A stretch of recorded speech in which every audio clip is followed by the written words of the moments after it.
साहब वो धिंगरा साहब फाइल मांग रहे हैं। हाँ ये वाली फाइल ले जाओ। साहब ये कौन है साहब? ये मेरी बीवी है और तुम्हारी मालकिन। आपकी बीवी मेरी मालकिन? साहब ये मेरी छोटी बहन है साहब। साहब ये मेरी छोटी बहन है साहब, सच बोल रहा हूँ साहब। भाई क्या बकवास किए जा रहे हो? साहब ये मेरी छोटी बहन है साहब, मैं इसके चक्कर में तो यहीं पे दिल्ली में आज नौकरी कर रहा हूँ साहब। अब पापा ने इसको बहुत साल पहले भेजा था दिल्ली में जॉब के लिए। साहब इससे मुझे मिलवा दो साहब, प्लीज साहब। साहब मैं इसे ढूंढ ढूंढ के पागल हो गया, मैंने इतनी रिपोर्ट लिखवा ली इसकी, इतना ढूंढ लिया, इसका कोई फोन नहीं लगता, कुछ नहीं लगता साहब। सब कुछ टाइम पहले तो इसने इसकी कुछ सैलरी मिली, इसने दी घर पे, उसके बाद कुछ पता नहीं है साहब इसका। साहब प्लीज साहब, साहब अगर भी आप इसे जानते हो तो साहब मुझे मिलवा दो साहब, प्लीज साहब। साहब मेरे माँ बाप मर जाएंगे साहब, वो दिन रात इसके बारे में सोचते रहते हैं साहब। साहब प्लीज साहब, मैं इसके चक्कर में साहब। मैं इसे अच्छे से जानता हूँ, कोई तुम्हें गलत फहमी हुई है, ऐसे मत रो आप, ठीक है? कोई गलत फहमी हुई है और कुछ नहीं। नहीं साहब ये मेरी छोटी बहन है साहब, मैं कसम खा रहा हूँ अपने माँ बापों की साहब, ये मेरी छोटी बहन है साहब, इसके बिना मर जाएंगे मेरे माँ बाप साहब। साहब मैं गाँव भी नहीं जा पा रहा इसके चक्कर में, जब तक इसको ढूंढ के नहीं ले जाऊंगा जब तक नहीं जा पाऊंगा साहब। सब पूरा परिवार बर्बाद हो गया साहब हमारा। पता नहीं किस साल में हो गया, हम तो ये सोच रहे थे और इससे शादी कर ली साहब। सुनो घबराओ मत, घबराओ मत। अगर तुम सच बोल रहे हो तो प्रूफ कर सकते हो। साहब आज आप एक बार मिलवा दीजिए साहब, एक बार साबित कर दो। हाँ ये मेरे को पहचान लेगी बिल्कुल।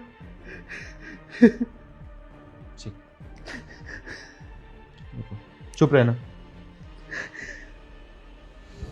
हेलो रोशनी कहाँ हो? एक बार ऑफिस आओ ना तुम, प्लीज समझो बात को, कुछ काम है इसलिए मैं बुला रहा हूँ।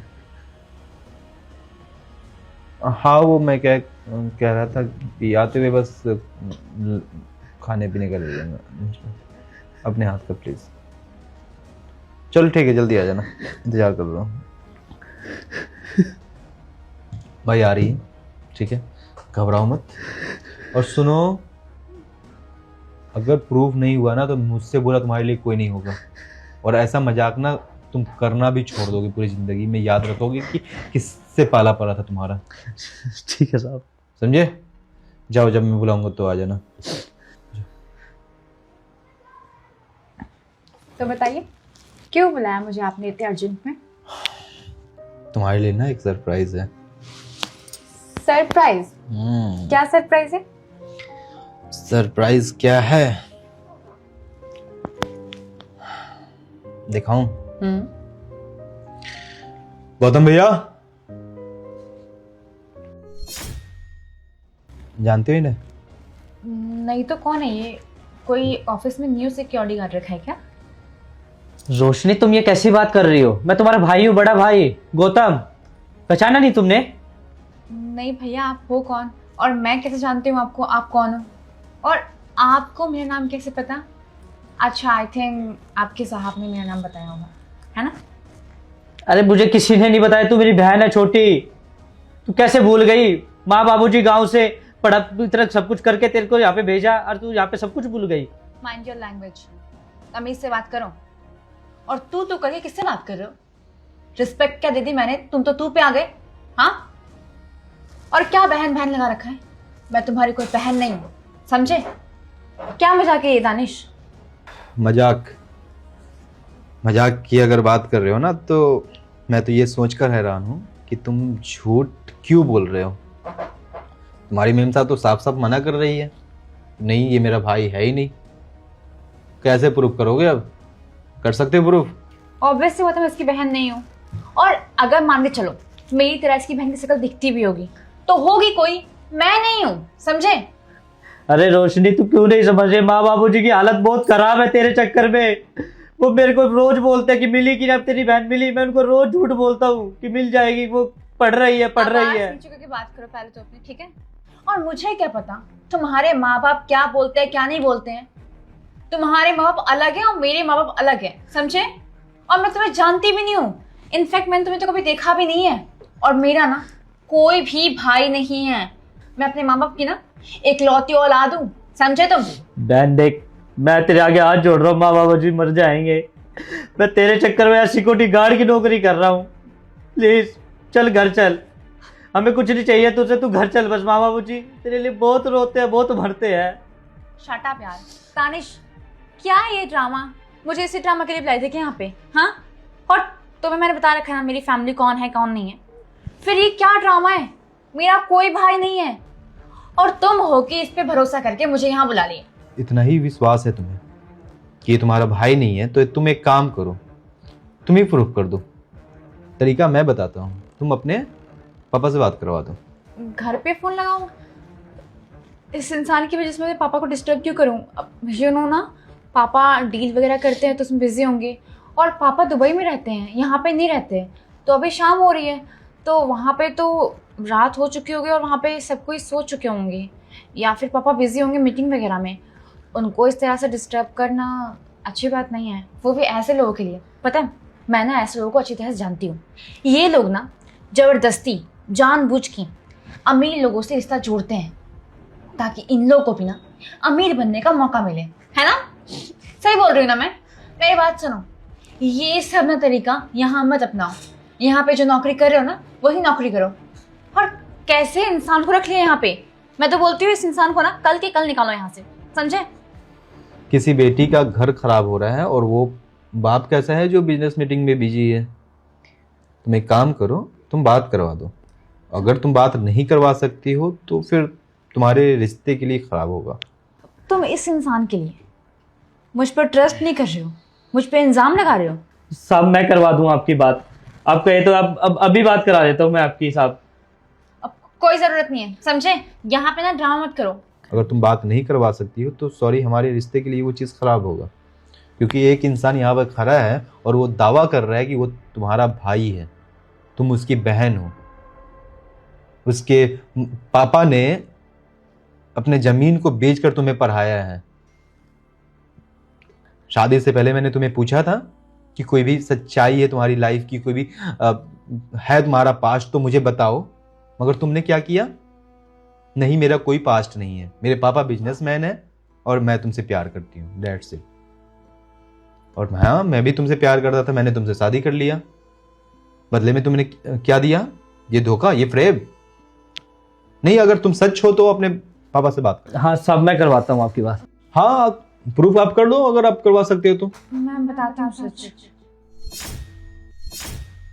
हाँ, भैया ये मेरे, और मेरे अपने सगे भैया हैं, और ये सच बोल रहे हैं कि मैं इनकी बहन हूँ और मेरे माँ बाप गांव रहते हैं। क्या ज़रूरत थी आपको यहाँ पे काम करने की? आपको कोई और जगह नहीं मिली क्या? हाँ, दिल्ली ही क्यों आए? किसी और जगह पे चले जाते हैं, दुनिया भर में काम की कमी नहीं है, समझे? यहाँ पे आकर के मेरी इंसल्ट करवा दी। एक तो इतनी मुश्किल से मैंने पीछे छुड़वाया तुम लोगों से, उसके बाद भी। अब देखो दानिश, मैंने झूठ तुमसे इसलिए बोला क्योंकि मैं दिल्ली आई थी पढ़ाई करने के लिए, और मुझे पता नहीं कैसे तुमसे प्यार हो गया और तुमने मुझे सीधा शादी के लिए प्रपोज कर दिया। तो मुझे लगा कि मैं तुम्हें कभी भी खोना नहीं चाहती हूँ, और इसलिए मैंने अपने बारे में जितना भी कुछ बताया सब झूठ बताया, सब झूठ। इनफैक्ट मेरे कोई पापा दुबई में काम नहीं करते, मेरे कोई पापा बिजनेसमैन नहीं है, मेरी फैमिली गांव रहती है और खेतों में काम करती है। देखो, बस मैंने इसलिए झूठ बोला क्योंकि मैं तुमसे बहुत प्यार करती हूँ, मैं तुम्हें कभी खोना नहीं चाहती थी। इसलिए मुझे लगा कि तुम मुझे गांव वाली समझ करके छोड़ दोगे और तुम्हें मैं पसंद नहीं आऊँगी, इसलिए मैं तुम्हारे साथ रह रहा कि तुम्हारे जैसे बनने की कोशिश कर रही थी और यहाँ की लड़की बनने की कोशिश कर रही थी। मेरा इंटेंशन गलत नहीं था, बस मैं तुमसे प्यार करती हूँ इसलिए मैंने इन लोगों से ही बात करना छोड़ दिया। एक बात बताओ रोशनी, रिश्ते में ना सच जरूरी होता है, और तुमने अपने पूरे खानदान का सच मुझसे छुपाया। तुम अगर बोल देती कि नहीं मेरे पापा फार्मर हैं, किसानी करते हैं, खेती करते हैं, तो क्या मैं तुम्हें एक्सेप्ट नहीं करता? क्या मैं तुमसे जो प्यार करता था वो मेरा प्यार खत्म हो जाता है? सच एक्सेप्ट करोगी ना, जिंदगी में बहुत आगे बढ़ोगी, बहुत तरक्की करोगी। और ये कैसा तुम्हारा फ्यूचर है? हाँ, किस जिंदगी में तुम जी रही हो? जो माँ बाप ने तुम्हें अपना खेत बेच के, अपना जमीन बेचकर तुम्हें पढ़ाया लिखाया, इस काबिल बनाया कि तुम पढ़ाई लिखाई करने के बाद उनका सहारा बनोगी, तुमने क्या किया? अपना पल्लू झाड़ा और चल दिया। मुझे तो अब ये भी लग रहा है कि तुम शायद मुझसे झूठा प्यार करती हो। मैं अमीर हूं, तुम्हारा झूठा प्यार के चक्कर में मैं पड़ गया। ये भी तुम्हारा प्लानिंग प्लॉटिंग का एक पार्ट हो सकता है। भैया, अगर मैंने आपको कुछ ऊंच नीच बोल दिया हो तो मुझे माफ करना। सुनो रोशनी, जब तक तुम एक्सेप्ट नहीं करोगी अपने घर वाले को, तब तक मैं तुम्हें एक्सेप्ट नहीं करूंगा। समझ में आया कुछ? अगर मेरे साथ इस रिश्ते में रहना है तो अपने पास्ट को एक्सेप्ट करो पहले, वरना प्रेजेंट और फ्यूचर दोनों खराब हो जाएगा। और पता है रोशनी, तुम जो अपने माँ बाप को छोड़ के, अपने घर परिवार को छोड़ के यहाँ पे आई हो, हाँ, तुम्हारी पहचान कहाँ से है तुम्हें पता है कुछ? अपने माँ बाप से ही इंसान की पहचान होती है। और एक चीज़ और मैं बता दूं, शायद तुम्हें पता भी हो, मैं भी गांव से बिलोंग करता हूँ और कोशिश करता हूँ कि हर महीने मैं अपने गांव जाऊं और वहाँ पे जाके गांव की खेती और बगीचे को देखूं। समझी? तो अपने जड़ को ना कभी भी पकड़ के रखो, जड़ को कभी छोड़ने की कोशिश मत करो। अगर जड़ कमज़ोर हुआ ना तो सब चीज़ खराब हो जाएगा, सब चीज़ बर्बाद हो जाएगा। तो उम्मीद करता हूँ तुम्हें समझ में आ चुका होगा। भैया, अगर कुछ गलती हुआ होगा, मैंने कुछ ऊंचा नीचा अगर बोल दिया होगा तो मुझे माफ़ करना। रोशनी, जब तक तुम अपने फैमिली को एक्सेप्ट नहीं कर सकती तब तक सॉरी, हम लोग इस रिश्ते में नहीं रह सकते। सॉरी, आइंदा से ऐसी गलती कभी नहीं करूँगी। बस जाने अनजाने मुझसे गलती हुई थी। भैया, मुझे माफ़ कर दीजिए। जाओ, मुझे काम करना है।